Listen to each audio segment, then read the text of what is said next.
Boa tarde, pessoas. Hoje o tema do vídeo é sobre a prática desportiva, mais precisamente o futebol e o seu estado de saúde. O futebol anda muito doente, como todos vamos constatando.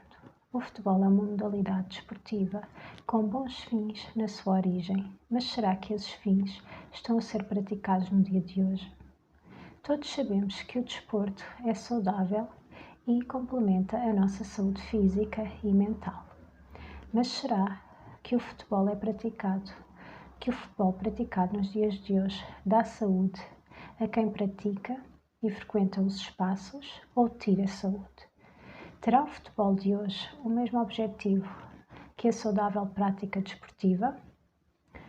Poderá assim ser considerado o futebol de hoje uma modalidade desportiva? Vemos jogadores em campo a morrer pela exaustão física e mental, pela competição levada ao extremo, pela obsessão de ganhar. Vemos comportamentos violentos associados ao futebol. Vemos investigações sérias associadas ao futebol. Constatamos que há extremismo no futebol.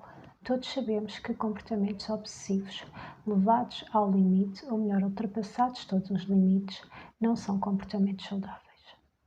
Quando se assiste a um jogo de futebol, dentro e fora do campo, não como espectador de jogo, mas como observador do que se passa no grupo de pessoas, umas que jogam e outras que assistem, verifica-se que o elemento caracterizador é a violência exteriorizada em agressividade, em raiva pela ânsia de ganhar, ou apenas um escape para descarregar emoções negativas a céu aberto, contaminando quem está à sua volta. Assemelha-se a tudo a comportamentos de campo de batalha. Aliás, há quem dê o nome aos cânticos de gritos de guerra. As emoções negativas são transmitidas através da linguagem verbal, com a utilização de palavrões e outras ofensas verbais. O tom excessivamente alto, quando se expressam, também é revelador de agressividade e de extremismo, tais como os cânticos associados à prática transparecem ódio. Emoções negativas é o que caracteriza o futebol de hoje. Todas essas emoções provocam em nós insegurança. Mas desporto é outra coisa. Quando decidimos incluir nas nossas vidas práticas saudáveis e pensamos no desporto como complemento a essa prática, pensamos em incluir emoções positivas, de bem-estar, longe de comportamentos violentos, longe da agressividade, longe da raiva, longe do ódio. Procuramos emoções positivas que despertem em cada um de nós bem-estar e segurança. Há com certeza famílias que querem desfrutar saudavelmente de um momento lúdico onde o fair play reina, tal como a boa educação aliada a comportamentos saudáveis. O desporto é entreajuda, é partilha, é respeito por todos, é um momento lúdico que todos têm o direito de usufruir, longe de emoções negativas e de inseguranças. Se o futebol de hoje já não é isso, então também não pode ser considerado uma modalidade desportiva. E se esses comportamentos que assistimos hoje fossem deslocados para outro contexto social? Como é que considerávamos esses comportamentos? Será que tolerávamos e aceitávamos essas emoções negativas dentro de quatro paredes? Ou considerávamos todos comportamentos intoleráveis e reprováveis? Será que vale tudo desde que se tenha uma bola nos pés? Por que é que somos coniventes com esses comportamentos? Por que é que os órgãos do Estado também são coniventes com esses comportamentos? A violência que se assiste, com certeza que teria lugar a sanções criminais. Também não podemos esquecer a importância ambiental. Toda essa prática comportamental pouco saudável é perigosa para a nossa saúde e para o ambiente. Como também não podemos esquecer os mais novos, as crianças que assistem a esses comportamentos por parte dos adultos e as crianças que são ensinadas a reproduzi-los. Sabemos todos que a infância é uma fase muito importante para sermos adultos saudáveis. A violência física e emocional é proibida por lei. Ao ensinar as crianças a expressarem-se com tom de voz elevado, gritos, competição excessiva não saudável, a presenciar adultos a proferir palavrões aos gritos e a comunicarem assim uns com os outros, que adultos serão essas crianças? Que emoções queremos transmitir às crianças para serem adultos saudáveis? Emoções negativas? Ódio, agressividade, raiva, competição excessiva? Ou queremos transmitir às crianças para serem adultos saudáveis emoções positivas? Empatia, entreajuda, amizade, tolerância, serenidade, respeito por todos, apesar das diferenças, e aqui cabe a utilização de linguagem sem palavrões, sem ofensas, sem provocações e a comunicação assertiva, sem agressividade, nem levantar o tom de voz aos gritos. Parece fácil a escolha entre estas duas opções. Se educássemos as crianças com comportamentos onde as emoções negativas dentro de recintos, aquilo que eu quero dizer é o seguinte: se educássemos as crianças com comportamentos onde fizessem parte emoções negativas dentro de recintos escolares, dentro do seio familiar, teríamos com certeza a indignação de todos, incluindo das autoridades estatais. Será que vale tudo quando se tem uma bola nos pés? Não podemos esquecer que a União Europeia, que Portugal está integrado, e a própria legislação portuguesa prioriza os direitos das crianças em um ambiente saudável. O ruído faz parte da política ambiental. Para todos usufruirmos de um ambiente são, é necessário respeitar os níveis de ruído. Campos de futebol a céu aberto incapacitados de insonorização, sem condições físicas e comportamentais para praticarem a modalidade esportiva, sujam o ambiente. Também os horários de utilização dos campos desportivos a céu aberto incapacitados de insonorização devem ser revistos. O respeito pelo descanso de todos tem que ser prioridade.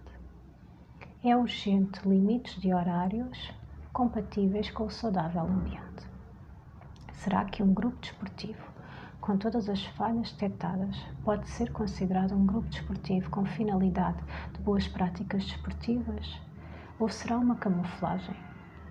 Todos sabemos a extrema exigência que é tão conhecida no futebol, a técnica de jogo, no desempenho, na alimentação, nas regras internas que são exigidas aos jogadores.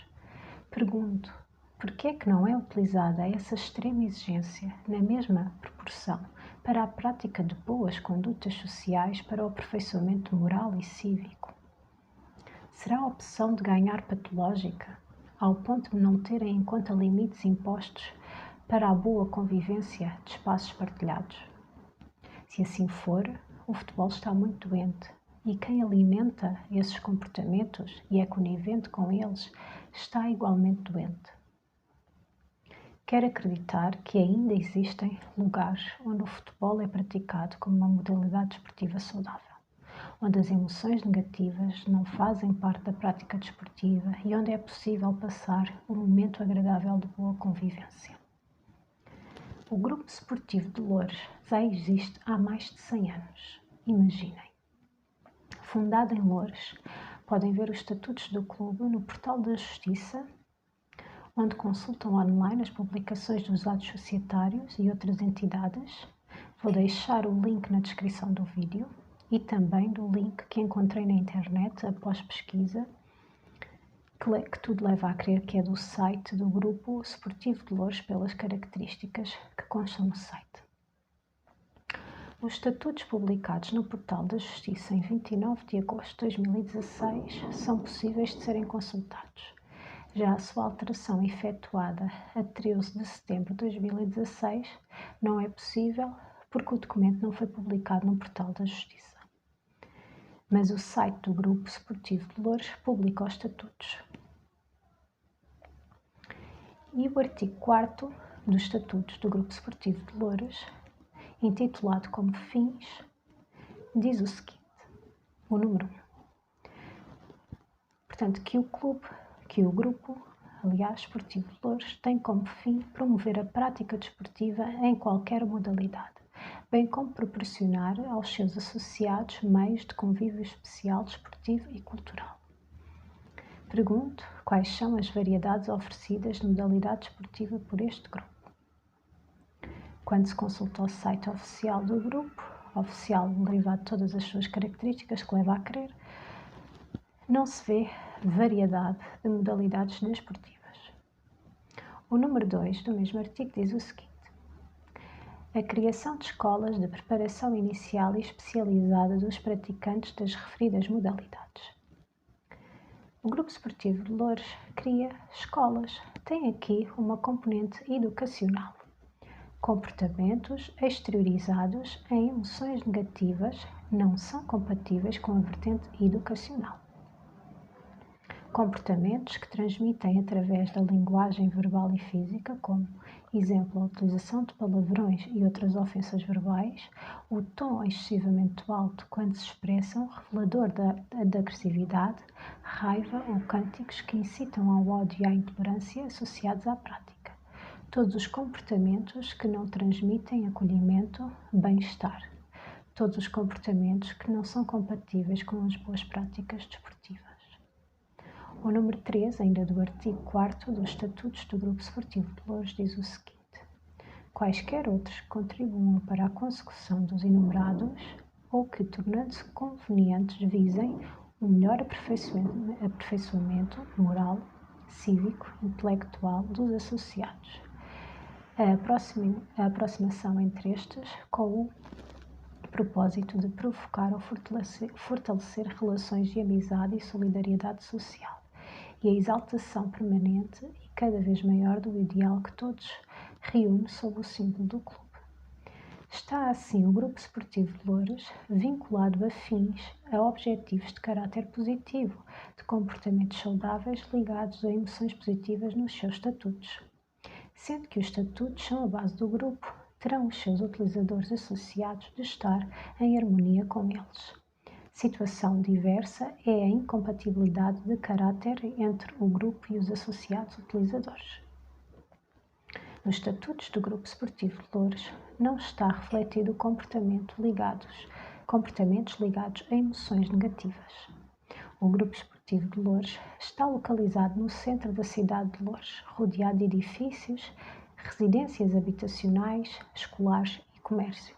Edifícios e residências, maioritariamente construções antigas, que não estão capacitadas de materiais que isolem o som do ruído, tal como o recinto desportivo do Grupo Esportivo de Loures. Está a céu aberto, sem qualquer proteção de insonorização. Por esse motivo, são assim espalhadas emoções negativas a céu aberto, de segunda a sexta-feira, sensivelmente, entre o período das 8h30 às 22h, aos fins de semana e feriados, sensivelmente entre o período das 8h30 às 17h. Entram assim pelas residências das pessoas sem o seu consentimento, a perturbar o descanso, o bom ambiente, o silêncio, o trabalho. Não nos podemos esquecer que existem pessoas em teletrabalho, de cada família. Horários praticados pelo referido grupo incompatíveis com o descanso familiar. Há muito tempo, há muitos anos, que esta situação se arrasta. Existem normas europeias e portuguesas que têm como objetivo prevenir, eliminar, minimizar poluidores de ruído. Temos as normas jurídicas da Lei nº 19, de 14 de abril de 2014, que define as bases da política de ambiente, e o Decreto-Lei nº 9, de 17 de janeiro de 2007, que incorpora o Regulamento Geral do Ruído. Estas normas jurídicas têm que ser lembradas e postas em prática. O ruído é também um poluidor de ambiente. Está integrado na Lei das Bases da Política de Ambiente, também como componentes associados a comportamentos humanos. A prática do Grupo Esportivo de Loures, tal como existe, não assegura à população um ambiente ecologicamente equilibrado, de bem-estar e de melhoria progressiva da qualidade de vida dos cidadãos. Põe em causa a saúde pública da população humana. Não permite um descanso psicológico, o que afeta a qualidade de vida dos moradores, prolongando doenças e provocando ainda mais a sua existência. Não se pode deixar de ter em consideração a idade e a pouca saúde de algumas pessoas que residem nos arredores do recinto desportivo, sendo indispensável um ambiente sadio e equilibrado. Quando elevam o tom de voz, injustificadamente, quando preferem linguagem imprópria aos gritos, quando não existem horários compatíveis com o descanso dos demais, quando já têm o conhecimento do incómodo que causam às restantes pessoas que habitam na proximidade, mas o seu comportamento continua igual, mostra que não respeitam nem os próprios fins, nem as pessoas que estão à sua volta. Referi acima que o ruído é também um poluidor de ambiente. Está integrado na Lei das Bases da Política de Ambiente, também como componente associado a comportamentos humanos. A Lei nº 19, de 14 de abril de 2014, define as bases da política de ambiente. Vejamos os seguintes artigos da lei. O artigo 2, que tem como título Objetivos da Política de Ambiente. O número 2 desse artigo diz que compete ao Estado a realização da política de ambiente tanto através da ação direta dos seus órgãos e agentes nos diversos níveis de decisão local, regional, nacional, europeia e internacional, como através da mobilização e da coordenação de todos os cidadãos e forças sociais num processo participado e assente no pleno exercício da cidadania ambiental. Assim, cabe a cada um de nós mostrar o nosso desagrado para que o Estado atue perante o conhecimento. Nesta situação concreta, os órgãos locais já são conhecedores da poluição sonora. O artigo 5 da mesma lei tem como epígrafe Direito ao Ambiente. O número 1 diz: todos têm direito ao ambiente e à qualidade de vida, nos termos constitucional e internacionalmente estabelecidos. O número 2 diz o seguinte: o direito ao ambiente consiste no direito de defesa contra qualquer agressão à esfera constitucional e internacionalmente protegida de cada cidadão, bem como o poder de exigir de entidades públicas e privadas o cumprimento dos deveres e das obrigações em matéria ambiental, a que se encontram vinculadas nos termos da lei e do direito. Artigo 6 tem como epígrafe Direitos procedimentais em matéria de ambiente. O número 1 diz: todos gozam dos direitos de intervenção e de participação nos procedimentos administrativos relativos ao ambiente nos termos legalmente estabelecidos. O número 2 diz: em especial, os referidos direitos procedimentais incluem, nomeadamente, a linha A, o direito de participação dos cidadãos, das associações não governamentais e dos demais agentes interessados em matéria de ambiente na adoção das decisões relativas a procedimentos de autorização ou referentes a atividades que possam ter impactos ambientais significativos, bem como a preparação de planos e programas ambientais. A linha B diz: o direito de acesso à informação ambiental detida por entidades públicas, as quais têm o dever de a divulgar e disponibilizar ao público através de mecanismos adequados, incluindo a utilização de tecnologias telemáticas ou eletrónicas. O artigo 11 tem como epígrafe componentes associados a comportamentos humanos.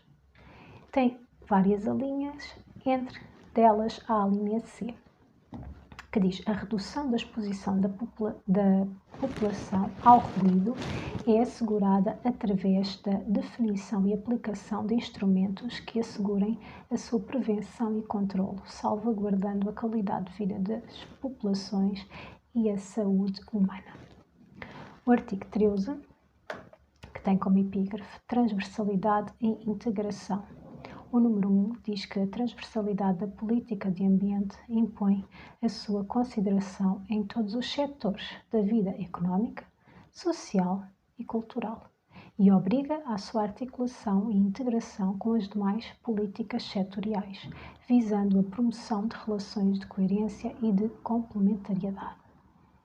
O número 2 diz-nos: no sentido de promover e acautelar os princípios e objetivos da política de ambiente, Os bens ambientais devem ser ponderados com outros bens e valores, incluindo os intangíveis e os estéticos, de forma a assegurar a respectiva interdependência, num exercício de compatibilização que inclua uma avaliação de cenários alternativos, promovendo a realização do interesse público no longo prazo. Isto quer dizer que a política do ambiente é abrangente e tem que ser acolhida por todos, incluindo pelo desporto, visando a promoção de relações de coerência e de complementariedade. O artigo 14 tem como epígrafe Instrumentos da Política de Ambiente.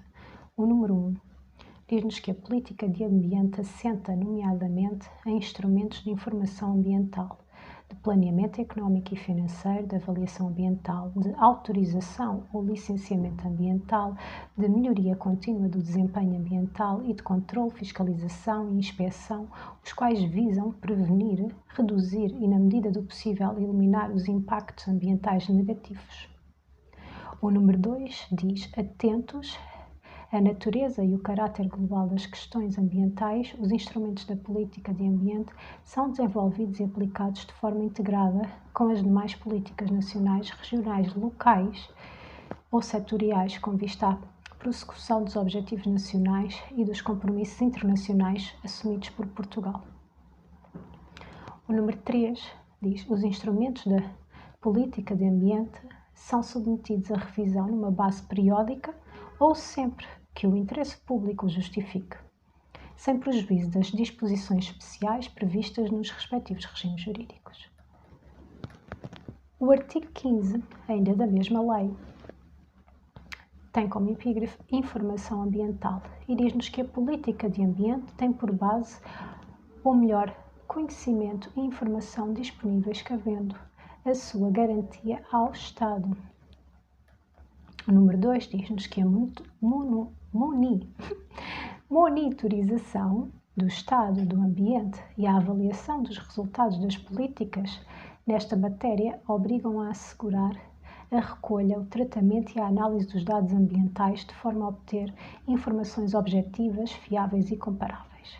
O número 3 diz: as entidades públicas e privadas são responsáveis pelo cumprimento dos deveres ativos de informação ambiental, presumindo-se a respectiva culpa em caso de omissão. Artigo 16 tem como epígrafe Instrumentos de Planeamento.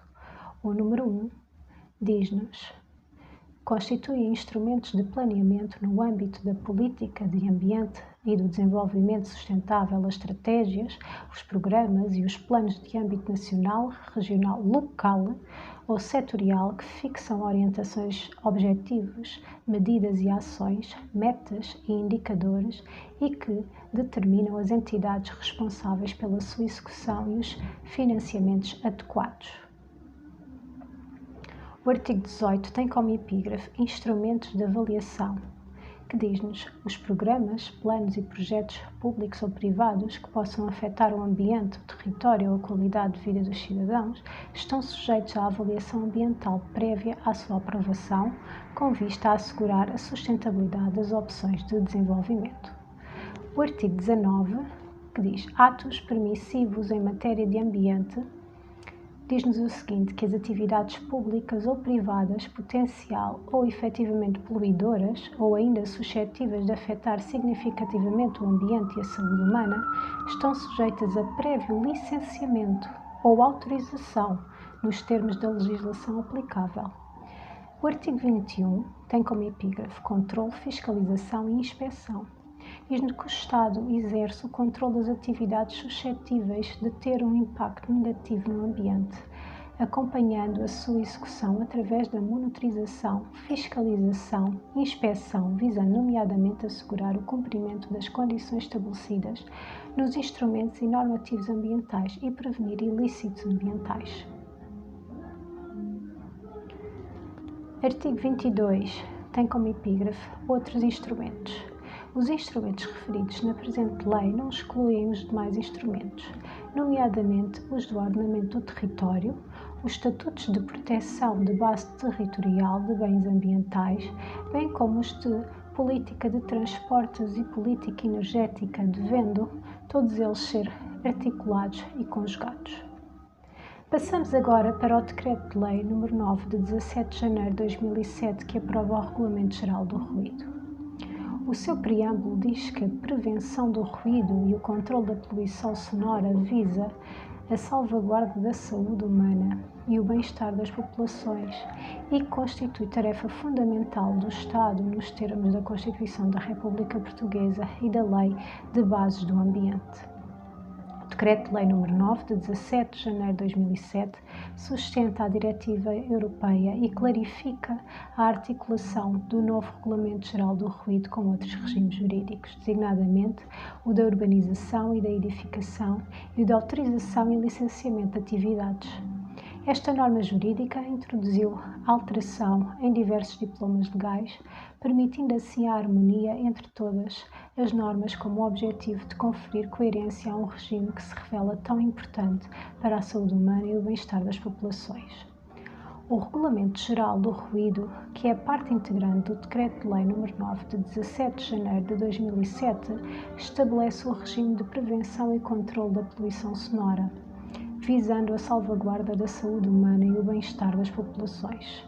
O artigo 2 diz o seguinte, o número 1. O presente regulamento aplica-se às atividades ruidosas permanentes e temporárias e às outras fontes de ruído suscetíveis de causar incomodidade, designadamente, entre várias alíneas que classificam atividades ruidosas, encontra-se a alínea F, manifestações desportivas. O artigo 3 apresenta-nos as definições. Para efeitos do presente regulamento, entende-se por alínea A, atividades ruidosa permanente.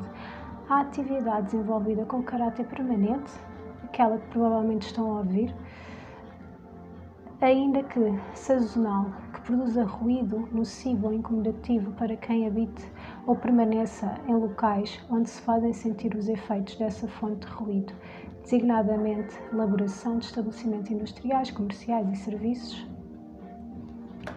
O artigo 4º enumera os princípios fundamentais. O número 1 diz-nos que compete ao Estado, às regiões autónomas, às autarquias locais e às demais entidades públicas, no quadro das suas atribuições e das competências dos respectivos órgãos, promover as medidas de caráter administrativo e técnico adequadas à prevenção e controle da poluição sonora, nos limites da lei e no respeito do interesse público e dos direitos dos cidadãos. O número 2 diz que compete ao Estado definir uma estratégia nacional de redução da poluição sonora e definir um modelo de integração da política de controle de ruído nas políticas de desenvolvimento económico e social e nas demais políticas setoriais com incidência ambiental no ordenamento do território e na saúde. O número 3 diz que compete ao Estado e às demais entidades públicas, em especial às autarquias locais, tomar todas as medidas adequadas para o controlo e minimização dos incômodos causados pelo ruído resultante de quaisquer atividades, incluindo as que ocorram sob a sua responsabilidade ou orientação. O número 4 diz-nos que as fontes do ruído suscetíveis de causar incomodidade podem ser submetidas, a linha A, ao regime de avaliação de impacto ambiental ou a um regime de parecer prévio, como formalidades essenciais dos respectivos procedimentos de licenciamento, autorização ou aprovação. A linha B diz-nos que existe também a licença especial do ruído e a linha C a caução. A linha D as medidas cautelares. O artigo 5 tem como epígrafe informação e apoio técnico. O número 1 diz que incumbe ao Instituto do Ambiente, a linha A, prestar apoio técnico às entidades competentes para elaborar mapas de ruído e planos de redução de ruído, incluindo a definição de diretrizes para a sua elaboração. A linha B diz-nos centralizar a informação relativa a ruído, ambiente e exterior. Dentro do capítulo 2 do Regulamento Geral do Ruído, temos o planeamento municipal. O artigo 6, que que tem como epígrafe Planos Municipais de Ordenamento do Território, número 1, diz-nos: os planos municipais de ordenamento do território asseguram a qualidade do ambiente sonoro, promovendo a distribuição adequada dos usos do território, tendo em consideração as fontes de ruído existentes e previstas.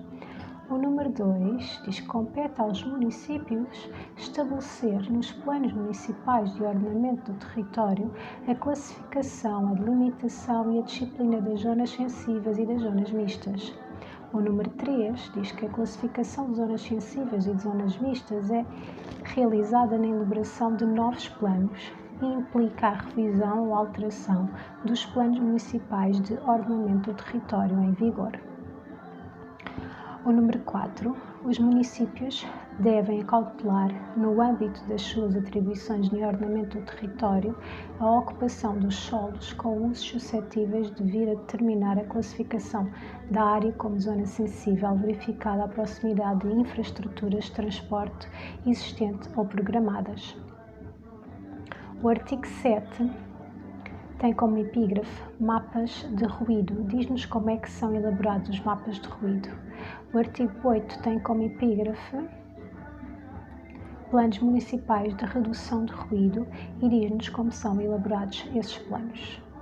O artigo 9 explica os elementos do conteúdo dos planos municipais de redução de ruído. O artigo 10 apresenta-nos um relatório sobre o ambiente acústico. Diz-nos que as câmaras municipais apresentam à Assembleia Municipal de 2 em 2 anos um relatório sobre o estado do ambiente acústico municipal, excepto quando esta matéria integra o relatório sobre o estado do ambiente municipal. O regulamento apresenta-nos valores, limite de exposição no seu artigo 11. O artigo 12 explica sobre controle prévio das operações urbanísticas. O número 1 do artigo 13 tem como epígrafe atividades ruidosas permanentes.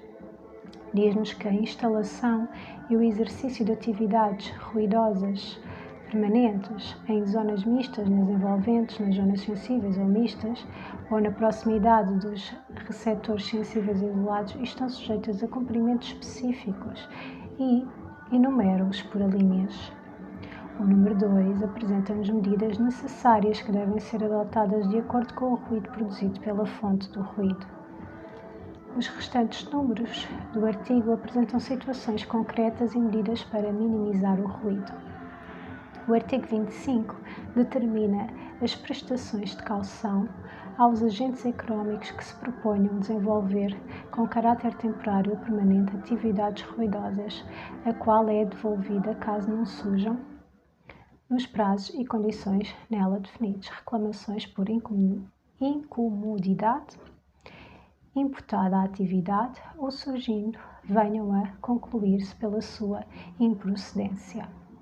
O capítulo 4 ainda do Regulamento do Ruído apresenta as medidas de fiscalização e o regime contra a ordem nacional. Artigo 26. Fiscalização. A fiscalização do cumprimento das normas previstas no presente regulamento compete, à linha A, à Inspeção-Geral do Ambiente e do Ordenamento do Território, linha B, à entidade responsável pelo licenciamento ou autorização da atividade, a linha C, às Comissões de Coordenação e Desenvolvimento Regional, a linha D, às câmaras municipais e Polícia Municipal no âmbito das respectivas atribuições e competências, a linha E, às autoridades policiais e Polícia Municipal relativamente a atividades ruidosas temporárias no âmbito das respectivas atribuições e competências, linha F, às autoridades policiais relativamente a veículos rodoviários, a motor, sistemas sonoros de alarme e ruído de vizinhança.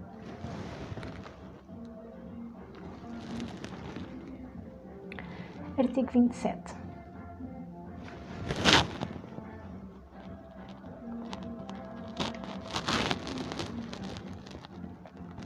Tem como epígrafe medidas cautelares. O número 1. As entidades fiscalizadoras podem ordenar a adoção das medidas imprescindíveis para evitar a produção de danos graves para a saúde humana. e para o bem-estar das populações em resultado de atividades que violem o disposto do presente regulamento. Número 2. As medidas referidas no número anterior podem consistir na suspensão da atividade, no encerramento preventivo do estabelecimento ou na apreensão de equipamento por determinado período de tempo. Número 3. As medidas cautelares presumem-se decisões urgentes, devendo a entidade competente sempre que possível proceder à audiência do interessado, concedendo-lhe prazo não inferior a 3 dias para se pronunciar. O artigo 28 explica quais são as sanções. Portanto, existe no ordenamento jurídico português normas que nos protegem de comportamentos poluidores de ruído. Depois de ler a legislação de 2007 e 2014, estamos em 2021. Pergunto: tendo em conta a localização do Grupo Esportivo de Louras, onde estará enquadrado as instalações do grupo no Plano Municipal de Ordenamento do Território? Tendo em conta a poluição sonora verificada há anos pelo Grupo Esportivo de Louras, qual terá sido o relatório sobre o ambiente acústico apresentado pela Câmara Municipal à Assembleia Municipal? Será o Grupo Esportivo de Louras titular de uma autorização ou licença para a prática em horas e dias de descanso? Existem instrumentos de planeamento com estratégias, programas, planos de âmbito local que fixem orientações objetivas, medidas, ações para fazer face a este problema de ruído? A Agência Portuguesa do Ambiente classifica o ruído como um problema ambiental, estimando-se que 125 milhões de pessoas na União Europeia estejam expostas a níveis sonoros gerados principalmente por tráfego rodoviário, considerados pela Organização Mundial de Saúde como produtores de efeitos adversos na saúde, como stress, perturbações do sono, dificuldades na aprendizagem escolar em crianças e até doenças cardiovasculares. O ruído é a segunda maior causa ambiental de problemas de saúde, atrás apenas do impacto da poluição do ar causado pelo poluente partículas. Neste contexto, o controle da poluição sonora em meio urbano e junto das grandes fontes emissoras de ruído tem sido uma preocupação das autoridades e alvo de regulamentação de modo a reduzir os níveis elevados de ruído, por um lado, e a preservar o ambiente sonoro das zonas mais calmas, por outro, minimizando assim os efeitos negativos na saúde e na degradação da qualidade de vida das pessoas. Esta informação foi retirada do site da Agência Portuguesa do Ambiente. Vou deixar também o link do site na descrição do vídeo. Não restam dúvidas que o Grupo Esportivo de Louras, da maneira que atualmente existe, é um poluidor do ambiente. Compete assim ao Estado a intervenção urgente para exercer o controle das atividades que já têm um impacto negativo. Têm que ser promovidas medidas de caráter administrativo e técnico adequadas à prevenção e controle da poluição sonora, nos limites da lei e no respeito do interesse público e dos direitos dos cidadãos. E hoje o vídeo fica por aqui. Vou deixar baixinho na descrição do vídeo toda a legislação falada no vídeo de hoje para a vossa consulta. Um beijinho a todos e até ao próximo vídeo.